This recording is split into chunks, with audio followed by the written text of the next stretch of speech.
Dando agora início aos trabalhos de hoje, convidamos a professora da Universidade Federal do Rio Grande do Sul e pós-doutora em Sociologia, Luciana Garcia de Mello, para ministrar a palestra Liderança Feminina, Diversidade, Equidade e Inclusão.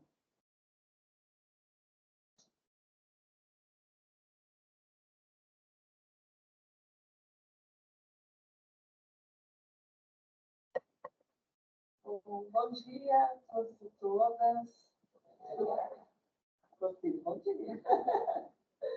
Queria, em primeiro lugar, começar a gente poder encarnar o pessoal que está assistindo. Queria, em primeiro lugar, parabenizar as organizadoras do evento, Sara, Juliana, Lisandra.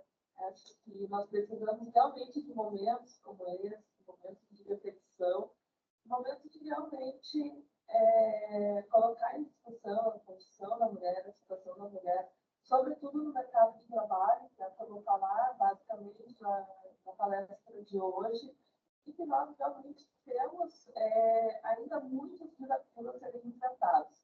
Por um lado, já tivemos vários conquistas, mas por outro, muitas coisas ainda que precisam ser resolvidas do ponto de vista da questão das mulheres. Então, pensar que uma instituição como o Correio hoje organiza uma jornada para discutir a questão de gênero, a questão da liderança feminina, com certeza é um evento ímpar. Então, mais uma vez, parabenizar. Queria também parabenizar todas as mulheres. Eu acho que o mês de março é o mês em que nós costumamos ter uma série de eventos, ter uma série de atividades alusivas ao Dia da Mulher, mas lembrar que o Dia das Mulheres é todos os dias, que as mulheres historicamente travam uma luta por igualdade, uma luta por equidade, uma luta por maior justiça. E essa luta ela não pode ficar restrita só ao mês de março. Então, por isso que eu reafirmo que o mês das mulheres o Dia da Mulher, o mês das mulheres, na verdade, são todos os meses, e nós precisamos manter essa luta como algo constante. Eu vou fazer uma fala, então, trazendo um pouco algumas questões relativas à questão da mulher no mercado de trabalho, que fosse um momento de bastante interação. Então, fiquem à vontade, se tiverem dúvidas, se quiserem interromper, podemos fazer, vocês podem fazer perguntas durante a minha fala, ou ao final, se quiserem, como vocês acharem melhor.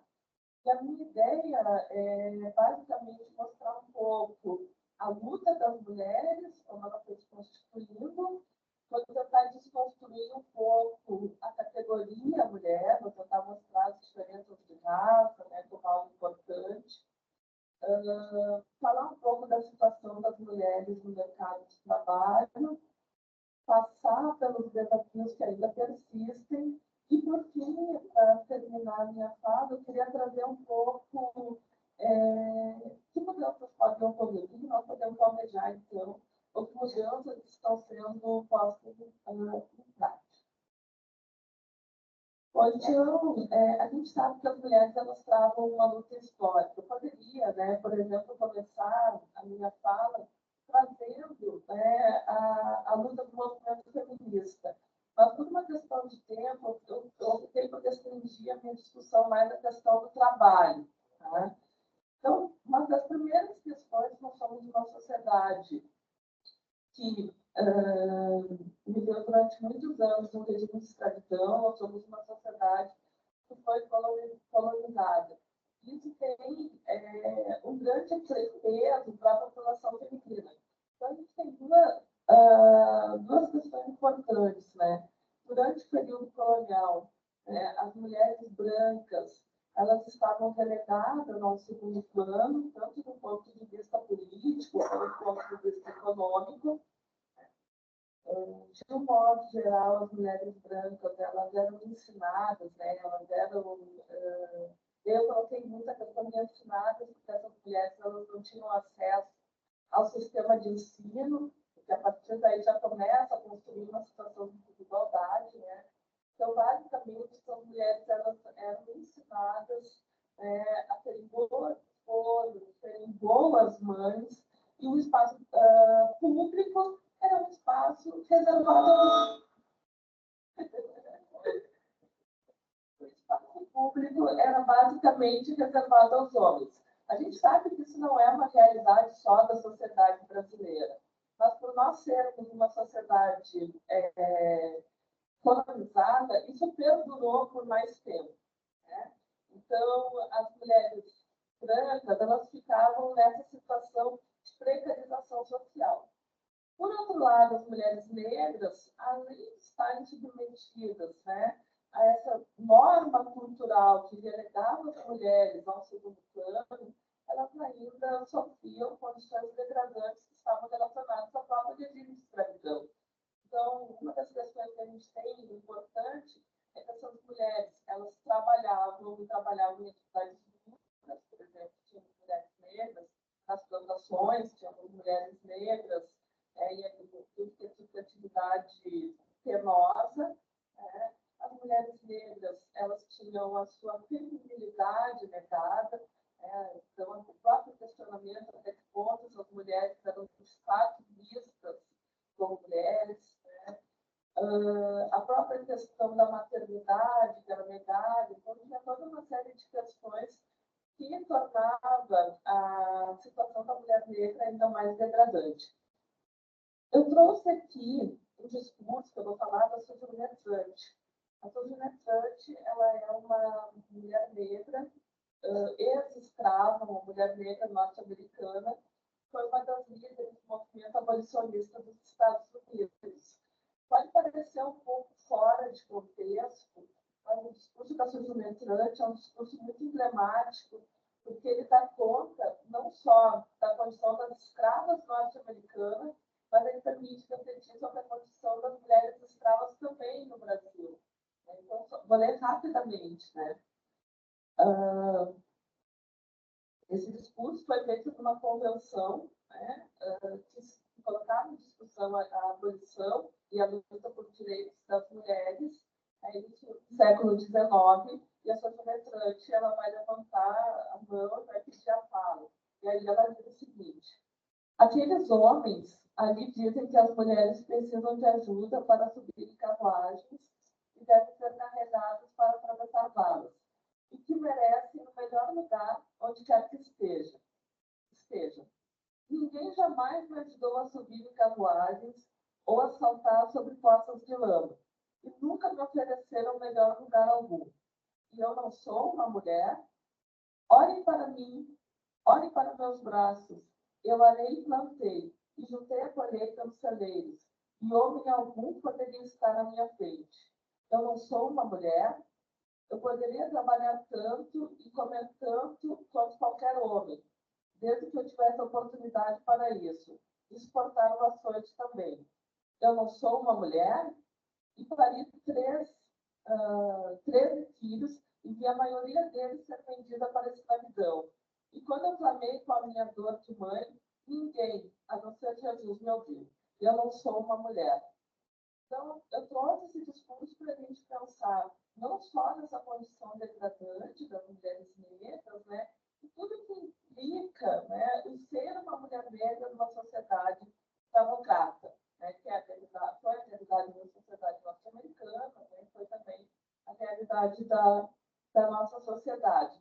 Então, uma das pautas, né, quando a gente fala em diversidade, quando a gente tem um tema de discussão como a liderança feminina, é importante a gente levar em consideração que quando nós estamos discutindo a maior inserção, a equidade, a maior participação de mulheres, é sempre importante perguntar, mas de que mulheres nós estamos falando. Então, aqui, só para trazer um pouco como o feminismo no Brasil, né? O feminismo negro no Brasil traz essa pauta das mulheres negras. Essa é uma imagem da Sueli Carneiro, que é uma intelectual, uma filósofa, também uma ativista do movimento de mulheres negras no Brasil, e é mais ou menos conhecida a discussão que a Sueli Carneiro faz sobre a necessidade de enegrecer o feminismo. E por que enegrecer o feminismo?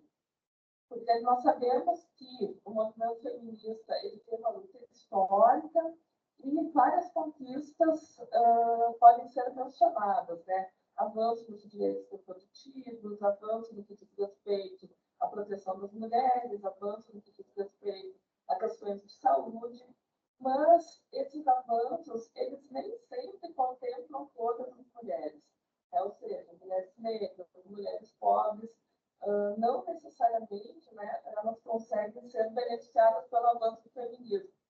E a Feli Carneiro, ela, numa entrevista para a Folha de São Paulo, ela traz essa questão, né? Então, o feminismo hoje, ele passa necessariamente sobre a questão das mulheres negras no Brasil. No mesmo sentido, a Lélia Gonzalez, que também é uma intelectual negra, ativista do movimento negro do Estado, faleceu precocemente, ela vai fazer uma crítica ao feminismo branco, ao feminismo hegemônico, no sentido de mostrar o quanto esse feminismo ele é cego, né? O quanto esse feminismo é pouco sensível às questões das mulheres negras. Então, a Lélia Gonzalez, ela fala o seguinte, bom, as mulheres brancas elas estão preocupadas com a divisão sexual do trabalho. Eu vou falar mais adiante sobre isso.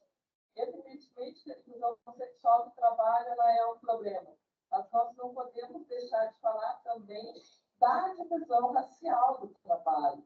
Então, quando nós falamos em divisão sexual, nós estamos reclamando da existência de uma divisão que faz com que existam atividades de homens e atividades de mulheres.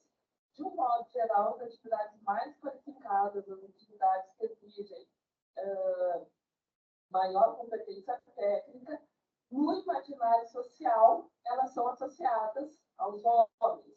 As atividades mais simples, as atividades mais repetitivas, por consequência, com menor remuneração, são associadas às mulheres.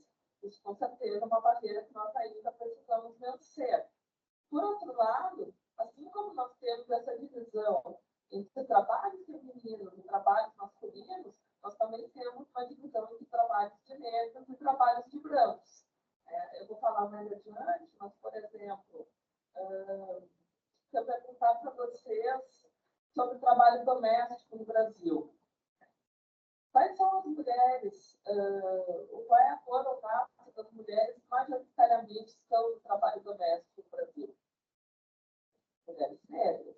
A gente sabe, 70% das trabalhadoras domésticas elas são mulheres negras. Por outro lado, quando a gente olha posições de direção, posições de planejamento, nós vamos ter uma maior presença de mulheres brancas e ainda uma presença muito menor que a de homens. Então, só para falar, né, nós temos uma divisão sexual e uma divisão racial do trabalho. E essas divisões, elas têm a ver com o próprio discurso, que é masculinizado, que é um discurso também, que parte de um olhar branco para pensar as desigualdades. A gente começa a ter algumas transformações nos anos 30 em relação à situação da mulher no mercado de trabalho. Então, em 34, a Constituição ela traz uma alteração importante, porque ela vai proibir a discriminação e, ao mesmo tempo, ela proíbe que determinados empregos sejam vetados às mulheres. Então, a Constituição de 34, ela reconhece alguns direitos trabalhistas das mulheres, e aí a nossa luta ela começa a mudar um pouco de sentido. As mulheres elas começam a ter o direito de participar do mercado de trabalho, diminui a proibição na contratação. Mas, por outro lado, a gente começa a ter uma luta por condições igualitárias e por condições que não sejam degradantes. Porque uma das coisas que acontece nesse período de industrialização é que, como as mulheres, até então, eram preteridas no mercado de trabalho, elas vão começar a ser contratadas por valores inferiores em relação ao salário dos homens, e também elas vão trabalhar muitas horas, então não tinha uma legislação trabalhista que observasse uma carga horária máxima, entre outras coisas que posteriormente as mulheres elas vão conquistando. Por outro lado, só para não perder de vista e não homogeneizar essa categoria mulher, como eu falei, as mulheres negras, elas vão permanecer em condições de trabalho muito semelhantes àquelas que elas realizavam durante a escravidão. Então, mesmo com o início, né, desse processo de industrialização, as mulheres negras elas vão permanecer, em sua maioria, no trabalho doméstico. Bom, a Constituição de 34, então, ela permite esse livre acesso das mulheres ao mercado de trabalho, né, e proibir qualquer tipo de discriminação na contratação. A Constituição de 88, ela também é um marco importante, porque ela adota o princípio de isonomia, que é um princípio fundamental da gente pensar a igualdade de gênero. Também a Constituição de 88, ela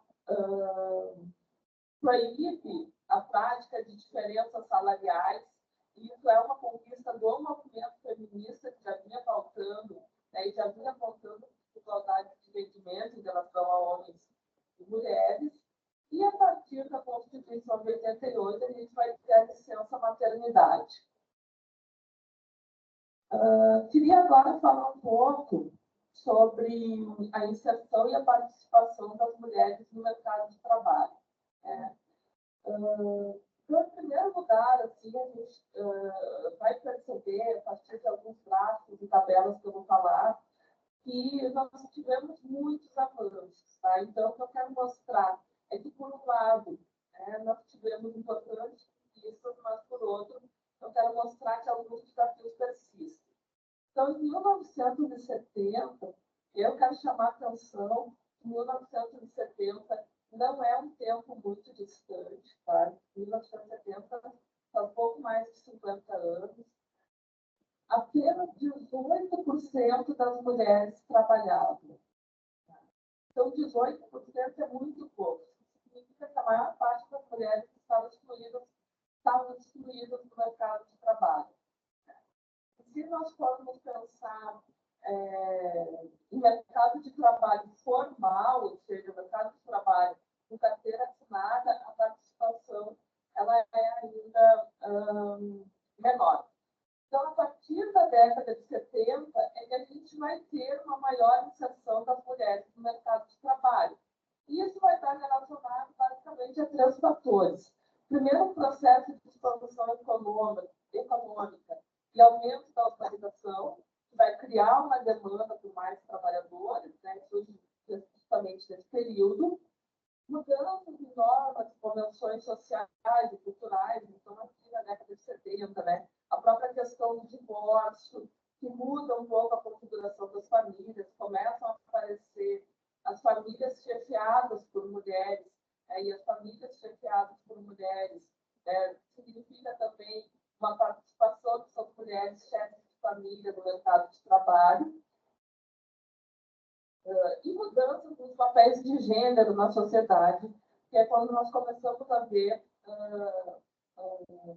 mais mulheres participando de cargos públicos, né? Um pouco antes da década de 70, a gente começa a ter um maior ingresso de mulheres no serviço público, maior participação de mulheres no sistema educacional. Então, a gente começa a ter todo um quadro de mudanças, fazendo com que na década de 70, a partir da década de 70, aumente a participação das mulheres no mercado de trabalho. Então, só para a gente pensar um pouco, né, o momento atual. Aqui, a taxa de participação. Não sei se fica claro para vocês o que é a taxa de participação. A taxa de participação são as pessoas que estão trabalhando ou que estão procurando trabalho. Né? Então, o que a gente observa aqui nesse gráfico? De 2012 a 2022, a taxa de participação das mulheres ela se mantém em torno de 50%, né? Às vezes dá uma caída, no período de pandemia, né? Caiu bastante, mas de um modo geral em torno de 50%, 55%, o que é um avanço, se nós considerarmos que na década de 70 era 18%, mas se nós compararmos com a taxa de participação dos homens, que é a linha aqui de cima, né? fica em torno de 70%, nós vamos observar que nós temos uma diferença que fica em torno de 20 pontos percentuais. Ou seja, né, os homens, em sua grande maioria, participam do mercado de trabalho, situação que não ocorre com as mulheres.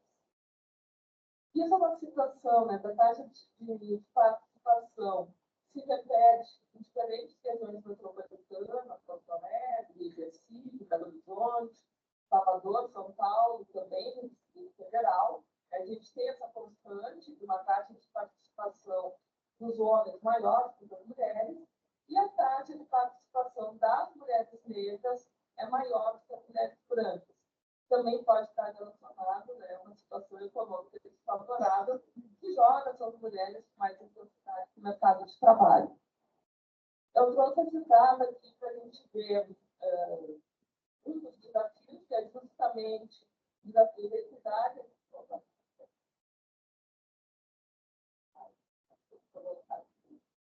A taxa de desemprego. Então, aqui, se nós olharmos, né, essa matéria de 2012 a 2022, essa linha de baixo é a taxa de desemprego dos homens, a linha superior é a taxa de desemprego das mulheres, e se nós observarmos, existe sempre uma diferença de 3, 4 pontos percentuais, ou seja, as mulheres elas encontram mais barreiras para inserir no mercado de trabalho do que os homens. Esse dado aqui dessa tabela, ele é um dado extremamente interessante, porque ele mostra que, independentemente da escolaridade, as mulheres elas sempre vão experimentar uma taxa de desemprego maior que a do homem. E eu queria chamar a atenção para esse número aqui. Quando a gente pega homens com ensino fundamental completo, eles têm uma taxa de desemprego que é menor, é 10,3%, que a taxa de mulheres que têm um ensino médio completo. Né? Então, mesmo considerando que as mulheres elas têm o maior nível de ensino, elas vão suportar uma taxa de desemprego maior em relação aos homens. Isso aconteceu em 2021 e vai se repetir em 2022. Né? Então, aqui a gente tinha uma taxa de 7,7% para os homens e a taxa das mulheres, o ensino médio era 10,8%. Então, só para mostrar que um dos desafios é justamente construir uma condição mais igualitária no que diz respeito ao acesso ao mercado de trabalho. Outro indicador de desigualdade é os rendimentos. Nós sabemos que o maior rendimento do mercado de trabalho, quem obtém maior rendimento, são os homens brancos. Então, aqui, a última coluna, 100%, né? Isso aqui é um gráfico de proporção, 100% são os homens brancos, e as outras colunas, elas mostram a proporção que os outros grupos recebem em relação aos homens brancos. Então, por exemplo, depois dos homens brancos, vem as mulheres brancas, que recebem em torno de 87% do rendimento dos homens brancos. Depois vem os homens negros, que recebem 59% do rendimento dos homens brancos. E, por último, as mulheres negras, que ficam aqui em torno de 55% do rendimento dos homens brancos. Então, se vocês olharem aqui, as mulheres negras elas recebem praticamente a metade do